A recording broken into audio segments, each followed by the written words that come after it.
Baik, Pak. Sebelum memulai presentasi saya, izinkan saya memperkenalkan diri saya terlebih dahulu. Perkenalkan, nama saya Feni Rika Basaribu dengan NIM 11S24066. Di sini saya akan menjelaskan tentang modul praktikum dari manajemen proses Linux. Di mana sini adalah minggu ketiga dari sistem operasi dengan setorannya yaitu lembar jawaban dan program. Di mana batas waktu setorannya adalah Kamis 19 Februari pukul 12 WIB. Di mana tujuan dari praktikum ini yaitu mahasiswa mampu menulis program untuk pengelolaan proses pada Linux yang mencakup pembuatan proses dan terminasi proses. Di mana di sini teman sekelompok saya ada Miftahul Jannah Siregar dengan NIM 11S24007, dengan Cahaya Seraya Selain dengan NIM 11S24017, dengan saya sendiri Feni Rika Wasaribu dengan NIM 11S24006. Nah, langsung masuk ke bagian pemrograman, di mana yang pertama yaitu tuliskan kode program berikut.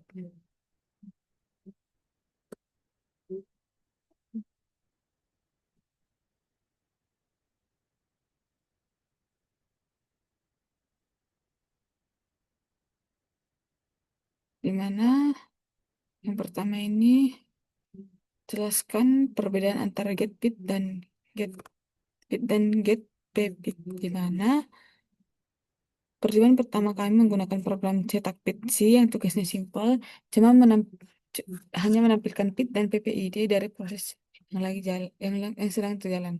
Yang menarik di sini, setiap kali program ini dijalankan, angka bit yang selalu beda ini terjadi karena setiap kali proses dieksekusi, Linux otomatis bikin membuat proses baru dan kasih memberikan nomor identitas yang unik. Bedanya get bit sama get bit juga di sini yaitu Getbit itu siapa saya, sedangkan Getbit itu siapa orang tua saya, seperti itu, Pak. Dimana juga Getbit adalah proses sistem call yang digunakan untuk mendapatkan bit proses ID dari proses yang sedang berjalan itu sendiri.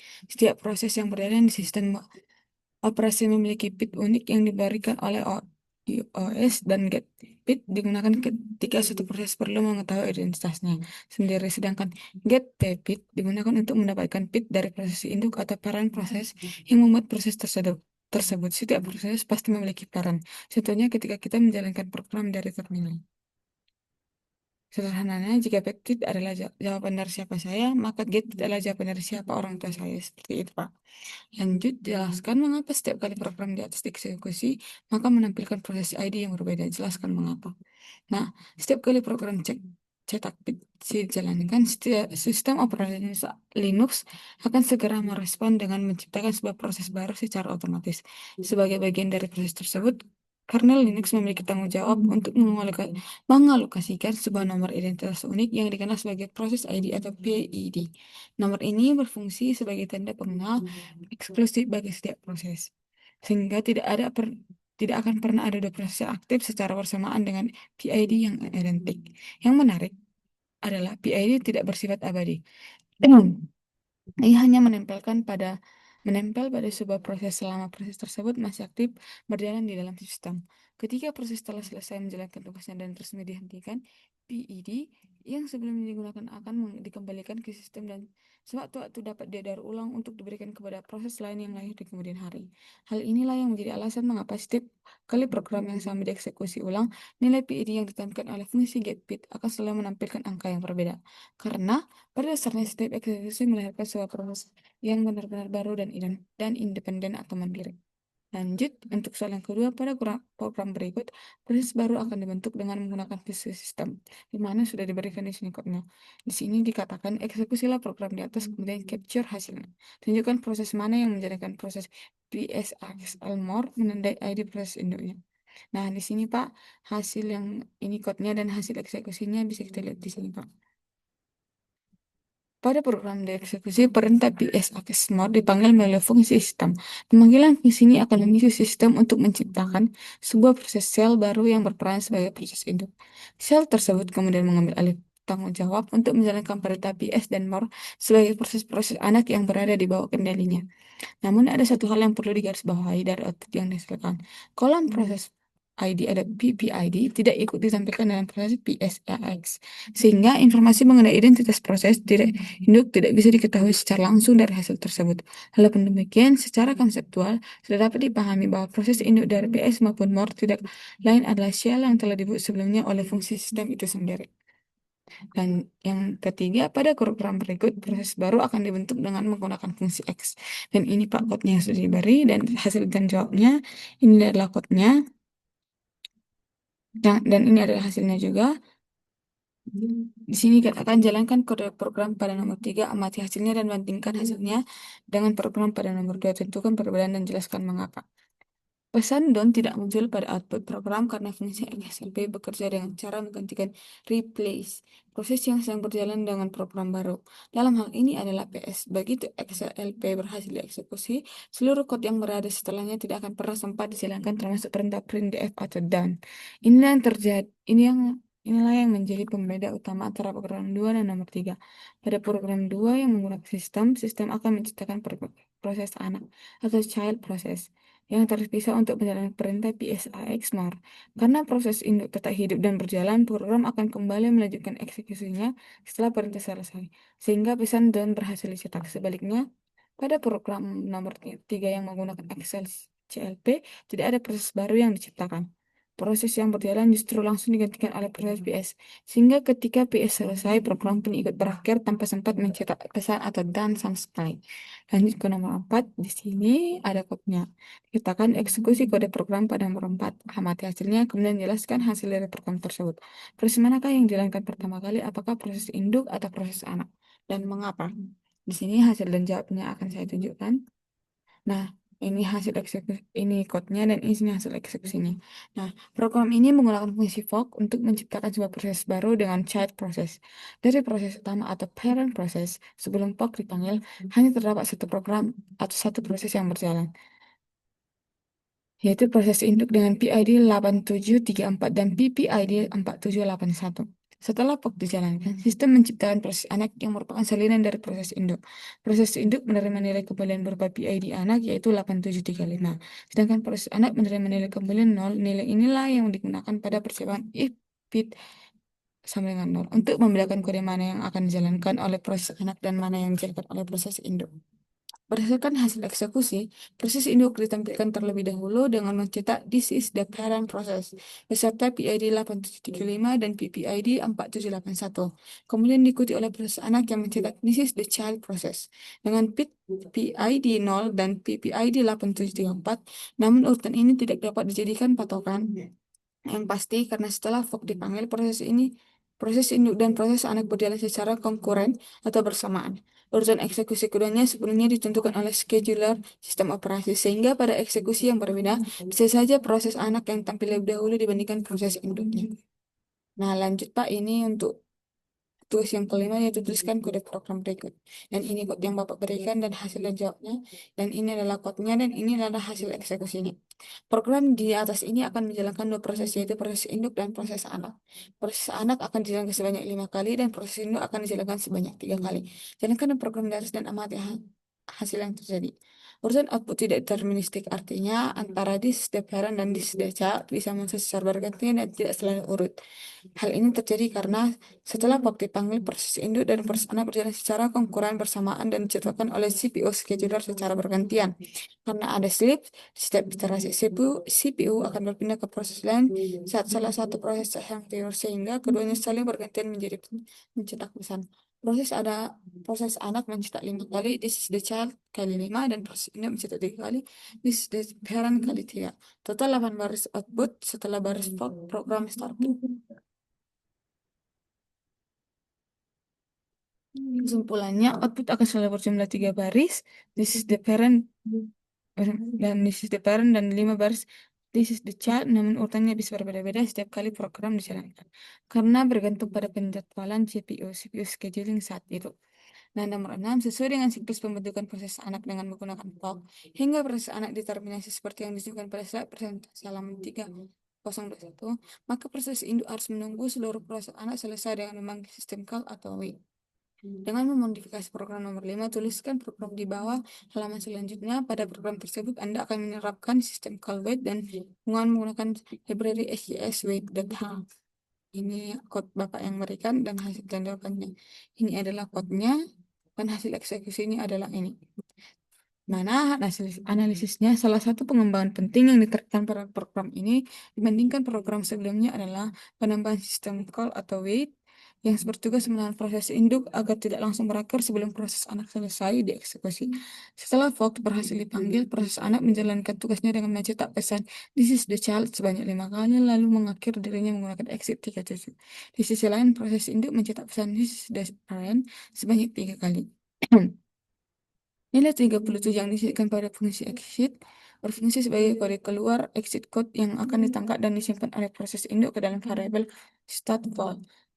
Memasuki bagian akhir program, proses induk memanggil fungsi wait yang menyebabkannya berhenti sementara dan menunggu hingga proses anak benar-benar menyelesaikan seluruh eksekusinya. Fungsi ini sekaligus mengembalikan PID proses anak yang telah berakhir beserta informasi status keluarga. Hal ini terbukti dari hasil eksekusi di mana pesan "child has finished" baru muncul setelah proses anak selesai sebenarnya. Dengan nilai exit code yang ditampilkan adalah 37, persis sesuai dengan nilai yang telah ditentukan sebelumnya melalui exit 37.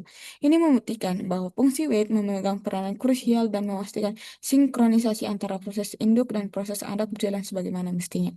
Lanjut ke nomor 7. Jelaskan apa efek dari menggunakan fungsi wait dari program di atas. Bandingkan hasil dari nomor program nomor 5 dengan hasil program nomor 6. Apa yang dapat kesimpulan dari kedua program tersebut?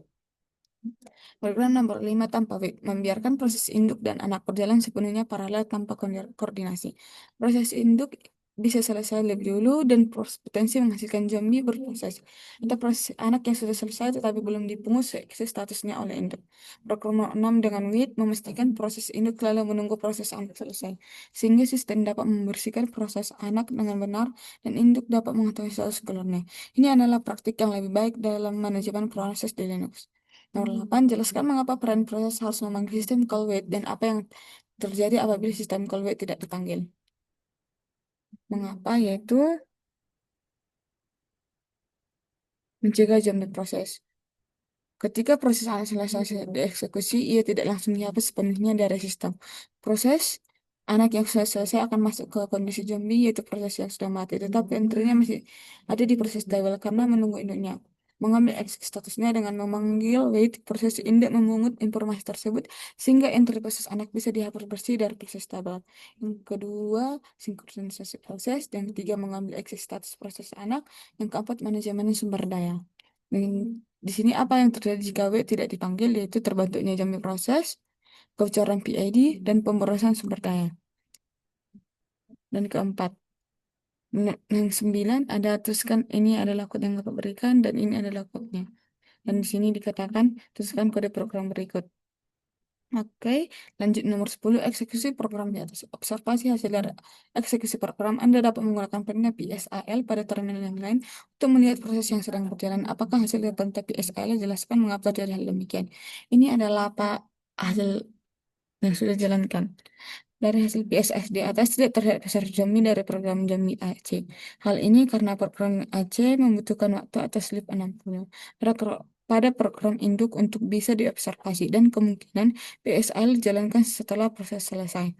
Namun seharusnya jika PSL dijalankan saat program observasi berjalan, saat induk sedang sleep 60, maka kita akan melihat dua proses, di mana proses induk dengan status S atau sleeping karena sedang sleep, proses anak dengan sleep karena zombie karena sudah selesai atau exit 0, tapi induk belum memanggil wait. Demi proses ini muncul karena sistem operasi masih menyimpan interface anak di proses tabel sambil menunggu induk mengambil exit statusnya. Selama induk belum memanggil wait, proses anak akan terus berstatus zombie dan nyangkut di sistem.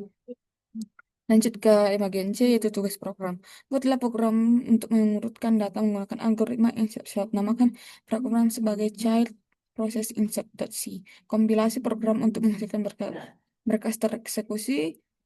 Proses ini adalah Pak kodenya dan inilah hasilnya. Di mana program child process insert.c ini dirancang untuk mengurutkan sekumpulan data menggunakan algoritma injection short. Program dimulai dengan mendefinisikan array bertipe integer yang yang berisi 6 elemen yaitu 835291.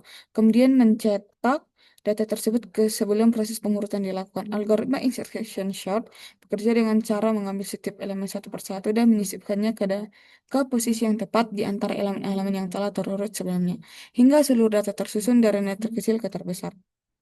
Nah, lanjut ke nomor 2, buatlah proses induk yang bertujuan untuk membuat dan mengeksekusi proses proses anak pada nomor satu di atas. Beri nama program Anda sebagai proses parent proses induksi, kompilasi dan jalankan program untuk mengurutkan semua data yang belum terurut. Di sini adalah hasil, Pak. Ini adalah kodenya dan ini hasil eksekusinya, Pak. Maaf jika terbalik. Nah, program parent process ini dirancang untuk membuat dan mengeksekusi proses anak atau child process yang menjalankan program pengurutan data menggunakan algoritma insertion sort. Program ini memanfaatkan konsep proses manajemen pada sistem operasi Linux dengan menggunakan beberapa sistem kal utama yaitu fork, execute, dan wait, di mana program dimulai dengan mencetak pesan parent process started yang menandakan bahwa proses induk telah berjalan. Kemudian proses std out panggil untuk memastikan output cetak sebelum proses bersama, hingga urutan tampilan di terminal tetap konsisten. Selanjutnya, fungsi fork dipanggil untuk menduplikasikan proses induk menjadi dua proses yang berjalan secara bersamaan. Nilai kembalian fork menentukan alur eksekusi. Jika bernilai 0, maka blok tersebut dijalankan dengan proses anak. Jika bernilai lebih dari 0, maka dijalankan oleh proses induk, dan jika bernilai negatif, maka fork gagal.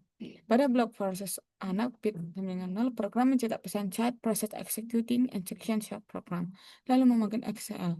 Fungsi XCL menggantikan image proses anak dengan proses child process short out yang merupakan hasil kompilasi dari child process insert. Setelah Excel berhasil dipanggil, seluruh logika program instruction short dijalankan oleh proses anak. Mencetak data sebelum diurutkan 835291, mengurutkan menggunakan instruction short, lalu mencetak hasilnya menjadi 1235899. Pada proses induk atau bit lebih besar adalah fungsi wait atau null dipanggil agar proses tidak atau proses induk menunggu hingga proses anak selesai sepenuhnya. Sebelum melanjutkan eksekusi, setelah proses anak selesai, proses induk mencetak pesan child process finish sebagai tanda bahwa seluruh proses telah berjalan dengan sukses. Saya rasa, Pak, itu saja presentasi yang dapat saya lakukan.